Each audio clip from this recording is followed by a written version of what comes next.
Hello YouTube, it's the Dbtgamer Show, episode 164, Final Fantasy X Part 1 review, Part 3. That was a mouthful. I know, it's confusing as well, because Final Fantasy X, maybe I should have just done it all in one go. Anyway, if you haven't watched Part 1 or 2 yet, in Part 1 we covered story, graphics, controls, music, gameplay, some of the good parts of the game. In Part 2 we talked about the story and Adam's bit on the spear grid. In this part we're going to try... And most of the characters. We're going to try and finish off, but we're playing this one by ear because Final Fantasy X is quite a complicated game and there's a lot to talk about. We'll work it out. And also a lot to bitch about, which is fun. And we get more things to bitch about. So, what we're bitching about now? Well, it's time for my 2 cents on the spear grid. Adam, bring up the spear grid, please. Sphere grid. The spear grid. I can describe it in one sentence. It's like putting a kid in a candy shop and giving the kid £1 million and he can have anything he wants. The problem with the spear grid is this: they give you too much choice. When I played Final Fantasy V, which is my favourite Final Fantasy game of all time, when you were in your job class, you learnt your abilities by learning AP, you learnt your abilities for that job, which worked. The way the spear grid works is, you can learn all your abilities for your job, but if you have enough spears and move points and lock spears, you can actually unlock an area and go on to say, let's say you're on Tidus's grid, you can go on to Yuna's grid and start learning her abilities. Indeed you can. Indeed, you can pretty much get any character doing any job. Basically, my only gripe with the spear grid is, I like the game to let you learn all the characters' abilities first, then let you go off a tangent and do what you want. Because it'll just work a lot better for me, that. It's a lot easier to work around. Okay. Actually, if you do it in easy mode, it does actually lock you off on a more or less straight path for the best part of the game. Good. Okay. Can we get out of the menu? I'm going to talk about dungeons now, because I'm sick of looking at the menu. Fair enough. Dungeons. This is pretty much a dungeon anyway. Dungeons are pretty much the entire game because all you do is walk down corridors. Well, yeah, actually. This game doesn't really have dungeons. It has temples and puzzles, and the rest is just one huge world map. Adam, the temples will come later. They're my complaints section. I believe we've got more to talk about than we thought. Bosses of the game. The bosses of the game, well, some of them are hard, some of them are bitches, and some of them are really easy to figure out. One of the main bosses of the story is a guy called Seymour. Now, what do I have to say about Seymour? Not much at all, because he is part of the story, remember? I won't reveal too much. Seymour is a guado. I won't say any more than that about his character because it'll ruin it all thing. Seymour's a very weird character. He actually somehow outstupids Wakka's hair. He has hair. His hair is blue. It's not hair, it's antlers. He has blue hair with these poppy out things that look like antlers, and they have this big horn that comes out of his head that's also made of hair. This is the stupidest, most illogical hairstyle I've ever seen in my entire life. I mean, can you imagine how much gel this guy had to put on his hair to keep it in shape every morning? I mean, it'd be even bigger nightmare if he was a blitzball player. I mean, think about the drag reaction all that hair would cause. He is the person keeping Brill Cream in business. That's how it's done. And you know about... The other thing about Seymour I don't like is his fashion sense. He wears this giant... He wears a type of kimono as well. He wears this giant dressing gown, which basically hangs off his body, and he just shows his chest all the time. And the other thing I hate about Seymour, he has the gayest voice in the world. Let me try and do an impression of this. Be very careful, mate. My sincerest apologies. Oh, I'm so sorry. He's really, really camp, and he's really, really gay at the same time. He's one of the worst villains I've ever seen in a Final Fantasy game. And I would like to take this opportunity to say we have nothing against homosexuals, he's just being an asshole. Carry on. I have nothing against gays, but seriously, Seymour, he's just an annoying prick. Adam, your views on Seymour, now that I've finished. I don't have any views on Seymour. I'd like to keep as far away from the git as possible. Okay, that'll do me. Okay. Next time we'll talk about spells, so can we go back to the, Spells? Well... Okay, I'll see if I can go some spells. I'll go find a battle for you let's sort of some magic attacks. if you so wish. The might as well change your pie on. You'll put Yuna and Lulu in your pie. Yeah, good You point. got Ashura and Oren and Riku at the moment. You can also change pie them as well in battle, which is a pretty cool system. For Yuna, Lulu, and I'll get Kimari in there as well. Why? Because he's cool. And this may take a while, so we'll pause it while we go find a battle. We found one. Right, I found a battle YouTube. Adam, why don't you show off some spells? We've only got one enemy, but do your worst. Annihilate this thing. Punish it for just sitting there. Okay, Yuna. He will regret the time he crossed Yuna and her friends. I was trying to be epic there, but it didn't work. Just Yeah. kill it. Yeah, basically, Yuna's your white mage, so we got a Kyoraga. Okay, has learned an overdrive ally. Oh, that's nice. I couldn't give a shit. And Kimari, he has skills, which I don't really want to show you, because, well, it'll probably destroy him. Skills, dark attack, extractability, they're not really important. He does have white magic as well, only because I've learned him it. Steel, lance it, that's his main attack. So for the time being, I'll just steal. I got a remedy! Anyway, and... One of the rarest items in the game.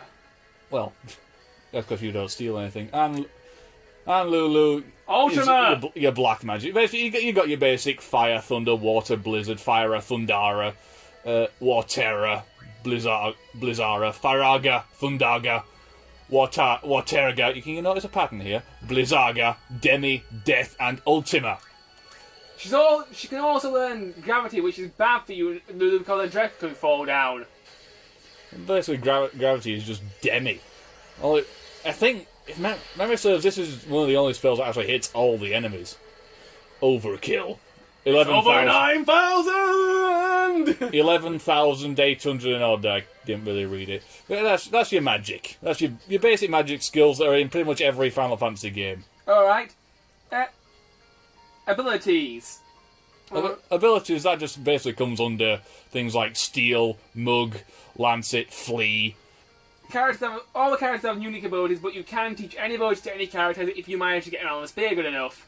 Which opens the thing of customization. Adam, will you please summon an Esper or an Aeon, as it's called in this game? Preferably Bahamut, because you think he looks badass, and so do I. Fair enough, I will summon Bahamut. I've actually got all the... Let's talk about the Espers, though, first. First we have... You've named a different name, it's going to be confusing. I've called him Ragnarok, spelt it wrong as well. Ragnorok, that is spelt wrong. Basically, his name is Valfor. He's a bird, and... Well, it's not even he, it's a she, because he's got breasts. It's a zero elemental. It's just a normal attack. Doesn't have any specific elements. It's just an energy wave kind of bird that just attacks things. What's unique about him, though, he can actually learn 2 limit breaks, whereas the Aeons can't, and also he can't heal himself unless you teach him it. No, I'll get to that in a minute. Valfor, if you go, I don't know where it is. I think it's in the first town. If you speak to a certain person and a dog, get a certain item, you can use his second limit break. Ifrit. Everyone knows Ifrit. Can I do about Ifrit? Ifrit, for the entire game, he's been my most reliable Esper. This is the thing that took down Sin's both his back legs and almost destroyed their head. Ifrit is one of the most reliable Espers in the game, and I love him. Although, for some bizarre reason, I can't get the guy to learn Fire too. But he's a good Esper. He's very reliable. Barely lets me down. The thing is, to get your Aeons to learn things, you need a certain amount of a certain item. If you don't have that item, it won't even tell you that you can learn it. Yeah. Anyway, he's fire elemental. He can heal himself by casting fire on himself. Zeus, otherwise known as Ixion, which is an electric unicorn. Very good one.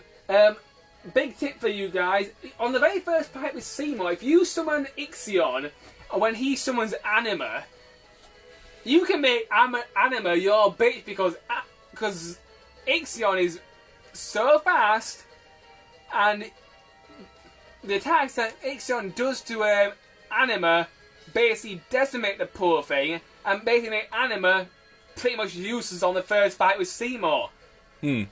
And also he can heal himself by casting lightning on himself. Precisely. So, if you're having problems with the first sea modifier, use Ixion. Next one, Shiva. Shiva. One of the coolest... Yeah, coolest. Okay, Cute. that was a bad pun. Yeah. One of the things I like about Shiva is that when she comes out of her icicle, she throws her coat up and Yuna catches her and goes, right! As if to say, hold that bitch, it's my turn now. She's just cool, I just love her. Anyway. Next one. Also can heal herself by casting ice on herself. Bahamut, same for later, we'll talk about Bahamut. Save the best for that. Anima. This is one of the options. Anima because I don't have him. This is one of the optional Aeons. While you're going through these dungeons, the sort of puzzle dungeons to get your Aeon, there's a special item in each dungeon. If you manage to get all these, you can get Anima. Yeah, you may need a walkthrough for that because we're sure as hell not going to tell you. Basically, there's a secret item in every temple. If you get them all, and you can get Anima. You go to, I think it's Barge Temple. You need a specific code or coordinates to input into your airship's computer. It's one big project. Yeah, and once you get there, you've got this boss to fight, and when you beat it, you gotta go and talk to the spirit of Seymour's mother, and you get Anima, which is by far what I think is the coolest Aeon ever. It's this chained up demonic demon entity who bleeds out of one eye, tusks, fangs, talons, and all sorts of crap, demonic essence just drooling off him. And he just looks at things and they die. And when he does his limit break, all hell breaks loose. At his limit break, the bottom half of him joins in as well. It's like this sort of psychotic. It's like that Harry, the drummer from the Muppets, you know, animal. He's just mad with the chains round its wrist, breaks them off, and just. The next one, please, because this is getting too long. Yeah, anyway, I like Anima. Yeah, We've gone off on one there. Yojimbo is another optional one. Yojimbo's a weird one. If you want him to do anything, you have to pay him. Yeah, that's all I have to say. Depending on how much you pay him, determines which ability he uses and how much damage he does. Excuse me. And well, I don't like using him because it really drains your money. Alright, next one. The Mega Sisters, Cindy, Sandy, and Mindy. Can I do this one? I know a little bit about this. Cindy, Sandy, and Mindy were in Final Fantasy IV and they were a boss. And they're very good Esper. But for some bizarre reason, in this game, they look like insects or possibly fairies. Not insects. Cindy is. Oh, I know this. As the camera. Yeah, we got up to 2 minutes. Cindy is a ladybug. Sandy is a praying mantis, and Mindy is a honeybee. Yes, a honeybee. Yes, a honeybee. A girl who dressed like a honeybee. Yeah. Who looks about 6. Yes. But anyway, that's some really good fan fiction for you there. I bet someone's drawn it already. They are the most powerful Esper in the game, and their limit break pretty much decimates anything you can give it. Shall I show Bahamut now, or shall I go on to the next part? How much time we got? We're on 13:30. So yeah, we'll go on to the next part. In the next part, we hope to finish this review, you two. We're almost done. We're with bollocks. We've got lots to talk about. See you in a bit.